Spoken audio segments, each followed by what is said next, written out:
بہتر وہ بندہ ہے جس کی عمر لمبی ہے، اللہ نے اس کی عمر میں برکت کی ہے، دنیا میں اسے بڑی عمر عطا فرمائی ہے، لمبی عمر دی ہے، ساتھ ہی ساتھ توفیق کے ساتھ اللہ نے یہ توفیق عطا کی کہ اس کے اعمال ٹھیک ہیں، اس کے اعمال اچھے ہیں، تو ایسا بندہ تم میں سب سے بہتر ہے۔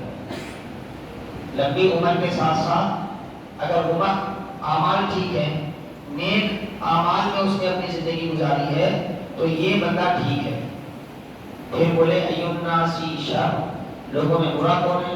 تو اللہ کے رسول نے فرمایا من طال عمرہ وساء عملہ، اللہ کے رسول نے فرمایا جس کی عمر لمبی ہو اور گناہ زیادہ ہو، عمل برا ہو، برائی میں وہ اپنی زندگی صرف کرتا ہو، تو ایسا شخص برا ہے، انجام کے اعتبار سے انتہائی برا ہے، کیونکہ جتنی دیر ہم یہاں رہ کر نیکی یا برائی کریں گے، اس کا قبر کی دنیا میں، آخرت کی دنیا میں ہمیں اس کا سامنا کرنا پڑے گا۔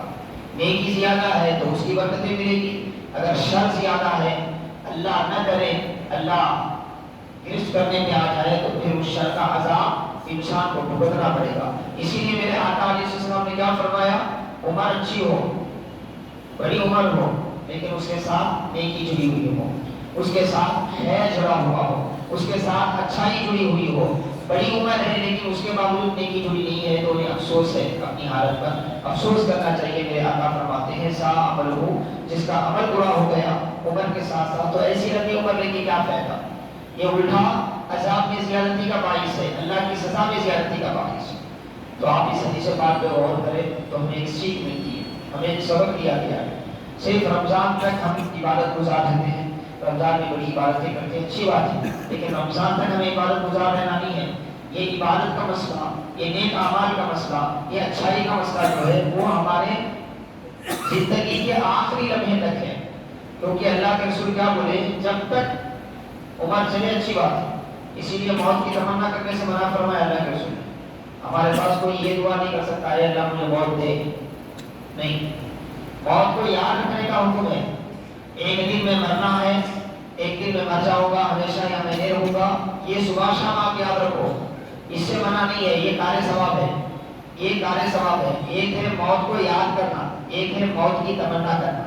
موت کی تمنا کرنا منع ہے، موت کو یاد کرنا عبادت ہے، موت کو یاد کرنا عبادت ہے۔ میرے آقا نے فرمایا اکثر ذکر حادم اللذات، لذتوں کو توڑنے والی چیز کو کثرت سے یاد کرو، یعنی الموت، موت کو کثرت سے یاد کرو، موت کو یاد رکھنا مگر موت کی تمنا نہیں کرنا، موت کی تمنا نہیں کرنا۔ کیوں؟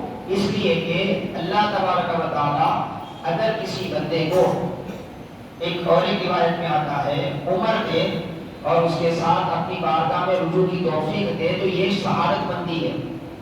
دنیا میں زندہ رہ کے وہ اللہ کی طرف متوجہ ہے، دنیا میں زندہ رہ کے وہ عبادت میں لگا ہوا ہے، دنیا میں زندہ رہ کے وہ خیر کے کاموں میں لگا ہوا ہے، تو حاضرین محترم عزیزان گرامی، یہ سعادت کی بات ہے، دنیا و آخرت میں خوش بختی کی علامت ہے، اس جہاں میں اور اس جہاں میں کامیاب و کامیاب ہونے کی علامت ہے اگر کسی کو اللہ عمر کے ساتھ ساتھ عبادت کی توفیق عطا فرمائے، عمر میں برکت کے ساتھ ساتھ عبادت کی توفیق عطا فرمائے، کیونکہ جتنی عمر بڑھے گی اور اس کے ساتھ جب عبادت بڑھے گی، نیکی بڑھے گی، تو اللہ کی بارگاہ میں اس کا اجر و ثواب بھی بڑھے گا، اللہ کی بارگاہ میں اس کے محنتوں کا صلہ بھی بڑھے گا۔